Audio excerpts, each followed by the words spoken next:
Hello everyone, আজকের এই explainer বা বিশ্লেষণে আপনাদের সবাইকে স্বাগতম। আজ আমরা এমন একটা প্র্যাকটিক্যাল আর আপসহীন যাত্রার রুটম্যাপ নিয়ে কথা বলবো যা কঠোর শৃঙ্খলায় উপার্জন থেকে শুরু করে একদম চিরস্থায়ী আর্থিক স্বাধীনতার দিকে নিয়ে যায়। এখন আপনাদের মনে প্রশ্ন আসতে পারে 2026 সাল কেন? কারণ এআই আর গ্লোবাল মার্কেটের পরিবর্তনগুলো আগামী কয়েক বছরের মধ্যে এমন কিছু সুযোগ তৈরি করতে যাচ্ছে যা আগে লিটারেলি কখনো দেখা যায়নি। আমাদের আজকের এই পুরো আলোচনাটা এমন কিছু সলিড তথ্যের ওপর ভিত্তি করে তৈরি যা যে কোনো ক্যারিয়ারকে একদম রুট লেভেল থেকে বদলে দিতে সক্ষম। চলুন শুরু করা যাক। আলোচনা শুরুতে চলুন একবার চোখ বুলিয়ে নিই আজকের মূল বিষয়গুলোতে। আমরা কথা বলবো 1. 2026 সালের সম্পদ তৈরি, 2. রিমোট জবের বাস্তবতা, 3. Faceless YouTube automation, 4. Symbiotic monetization system, 5. আগাম অবসরের কৌশল এবং সবশেষে 6. ফলনের গল্প নিয়ে। তো সরাসরি ঢুকে যাচ্ছি আমাদের প্রথম পর্বে, রিমোট জব রিয়ালিটি অর্থাৎ শৃঙ্খলার ভিত্তি। এই যাত্রার প্রথম আর সবচেয়ে ক্রুশাল ধাপই হল একটা high value remote job confirm করা। আর এই ভিত্তিটা গড়ে ওঠে অয়ন নামের একজন এক্সপার্টের অত্যন্ত ফলপ্রসূ মেথোডোলজির ওপর। স্ক্রিনে তার এই কড়া উক্তিটা একটু খেয়াল করুন। তিনি খুব পরিষ্কার করে বলেছেন, আমাকে কোনো অজুহাত দেবেন না। ঘূর্ণিঝড়, ভূমিকম্প বা ব্রেকআপ আপনি যদি অ্যাসাইনমেন্ট না করে থাকেন তবে এখানেই শেষ। মানে বুঝতে পারছেন তো, রিমোট সেক্টরের সত্যিকারের সাকসেসের জন্য একদম শতভাগ ডেডিকেশন লাগে। প্রফেশনাল দুনিয়ায় প্রাকৃতিক বা ব্যক্তিগত কোনো এক্সকিউজই চলে না, কাজ ডেলিভার দেওয়াই হলো আসল কথা। এখন প্রশ্ন হলো, এই হাই ভ্যালু জবগুলো পাবেন কিভাবে আর টিকিয়েই বা রাখবেন কিভাবে? এর জন্য কিছু স্কিল একেবারে মাস্ট। প্রথমত, টিম মিটিংয়ের জন্য আপনাকে সাবলীল স্পোকেন ইংলিশে দক্ষ হতে হবে। এরপর লাগবে একটা এটিএস বা অ্যাপ্লিক্যান্ট ট্র্যাকিং সিস্টেম বান্ধব সিভি। এটিএস হলো একটা রোবোটিক ফিল্টার যা সিভিতে নির্দিষ্ট কিছু কিওয়ার্ড খোঁজে। এটা ঠিক না থাকলে সিভি শুরুতেই বাতিল। আর কাজের সময় অন্য কোনো কাজ বা মাল্টিটাস্কিং একেবারে স্ট্রিক্টলি মানা। তাছাড়া ক্লায়েন্ট মিটিংয়ের জন্য যে কোনো মুহূর্তে ক্যামেরা অন করার মেন্টাল প্রিপারেশন থাকতে হবে। ডেটা বলছে, মিটিংয়ে ক্যামেরা অফ রাখলে বা মাল্টিটাস্কিং করতে গিয়ে ধরা পড়লে রিমোট কর্মীদের খুব দ্রুতই রিপ্লেস করে দেওয়া হয়। তাই শৃঙ্খলার ক্ষেত্রে কোনো ছাড় নেই। এবার আমরা মুভ করছি আমাদের দ্বিতীয় পর্বে, ফেসলেস ইউটিউব অটোমেশন, যাকে আমরা বলছি স্কেলেবল ইঞ্জিন। রিমোট জব থেকে উপার্জিত টাকা আর সেই ডিসিপ্লিন কাজে লাগিয়ে কিভাবে আপনি আপনার আয় বাড়াবেন তার জন্য ম্যাট পারের একটা দারুণ স্ট্র্যাটেজি আছে। স্লাইডটা একটু খেয়াল করুন। পুরনো পদ্ধতিতে মানুষ কি করত? র্যান্ডম ভাইরাল হওয়ার চেষ্টা করত, সস্তা এন্টারটেইনমেন্টের পেছনে ছুটত আর ভরসা করত কেবল ইউটিউবের অ্যাডসেন্সের ওই সামান্য আয়ের ওপর। পুরোটাই ভাগ্যের খেলা।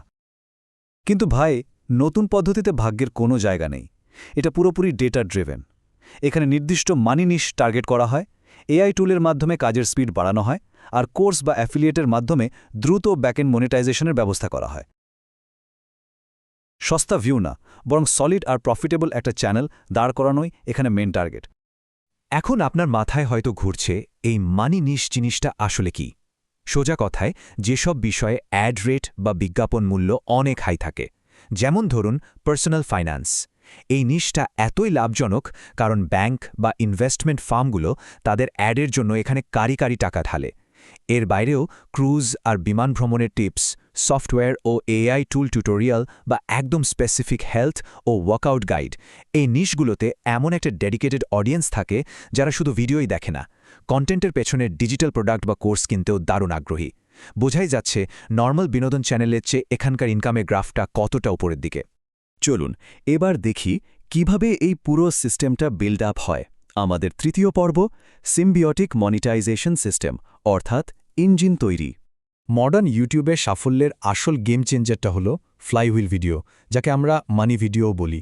জিনিসটা আসলে কি? এটা হলো মূলত 30 থেকে 60 মিনিটের একটা অত্যন্ত গোছানো আল্টিমেট গাইড। এটাকে ফ্লাইহুইল বলার একটা কারণ আছে। একটা যান্ত্রিক ফ্লাইহুইল যেমন একবার ঘুরতে শুরু করলে নিজের গতিতেই চলতে থাকে, ঠিক তেমনই এই ভিডিওটা একবার অ্যালগোরিদমের নজরে পড়লে এটা অনবরত দর্শক টানতে থাকে। এটা একদিকে যেমন ভিউয়ারের সেশন টাইম মারাত্মকভাবে বাড়িয়ে দেয়, অন্যদিকে ব্যাকএন্ড প্রোডাক্ট বিক্রি করে বা ইমেল কালেক্ট করে একটা অটোমেটেড আয়ের সিস্টেম চালু করে দেয়। পুরো প্রসেসটা কিভাবে কাজ করে সেটা একটু ইম্যাজিন করুন। প্রথমে দর্শকরা একটা ছোট ইনফরমেটিভ ভিডিও দেখল। এরপর ঠিক শেষ মুহূর্তে ভিডিওর এন্ড স্ক্রিন তাদেরকে ওই লম্বা ফ্লাইহুইল মানি ভিডিওটাতে রিডাইরেক্ট করে দেয়। এই মানি ভিডিওটিতে তারা বিস্তারিত শেখে আর ঠিক সুযোগ বুঝে সেখানে একটা ব্যাকএন্ড প্রোডাক্ট বা কোর্স পিচ করা হয়। যারা সেখানে ইমেল অ্যাড্রেস দেয় তাদের কাছে পরবর্তীতে স্বয়ংক্রিয় ইমেল সিকোয়েন্স যেতে থাকে।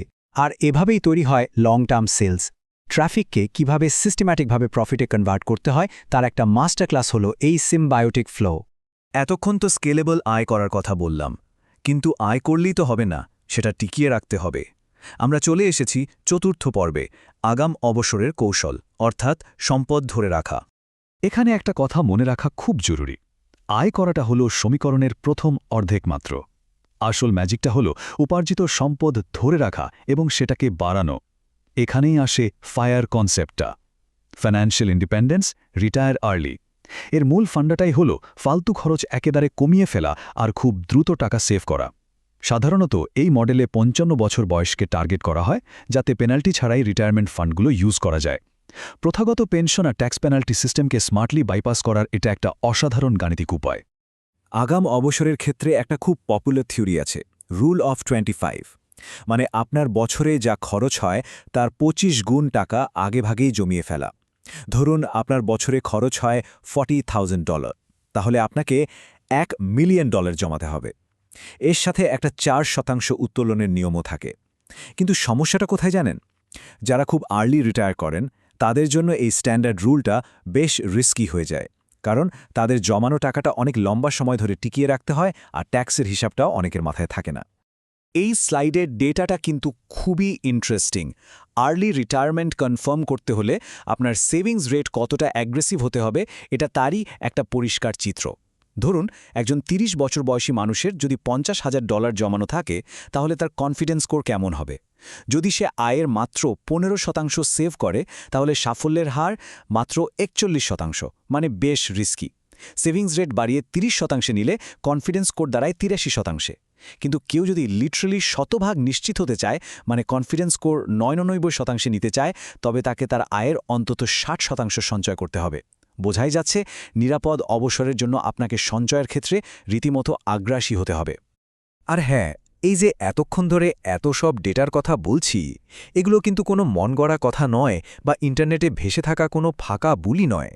এগুলো টি রো প্রাইসের মতো বিশ্বস্ত আর স্বনামধন্য প্রতিষ্ঠানের দেওয়া ফাইন্যান্সিয়াল প্ল্যানিং ডেটা। প্রাতিষ্ঠানিক এই ডেটাগুলোই প্রমাণ করে যে সঠিক পরিকল্পনা আর সুশৃঙ্খল স্ট্র্যাটেজি ফলো করলে এই গাণিতিক ম্যাজিকটা বাস্তবে রূপ দেওয়া আসলেই পসিবল। আমরা একদম শেষ পর্যায়ে চলে এসেছি, আমাদের পঞ্চম ও চূড়ান্ত পর্ব, ফলনের গল্প 2026 এবং তারপর কি হবে। এতক্ষণের আলোচনার পর একটা বড় প্রশ্ন কিন্তু এসেই যায়। রিমোট কাজের ওই কড়া শৃঙ্খলা আর ইউটিউব অটোমেশনের এই স্মার্ট ইনকাম সোর্স, এই দুটোকে যদি আমরা ফায়ারের টার্গেটের সাথে মিলিয়ে দিই, তাহলে রেজাল্ট কি দাঁড়ায়? 2026 সালের জন্য এই কঠোর শৃঙ্খলা কি সত্যি সত্যি আপনার আজকের পরিশ্রমকে আজীবন অটুট আর্থিক স্বাধীনতায় রূপান্তর করতে পারবে? উত্তরটা হলো অ্যাবসলিউটলি হ্যাঁ।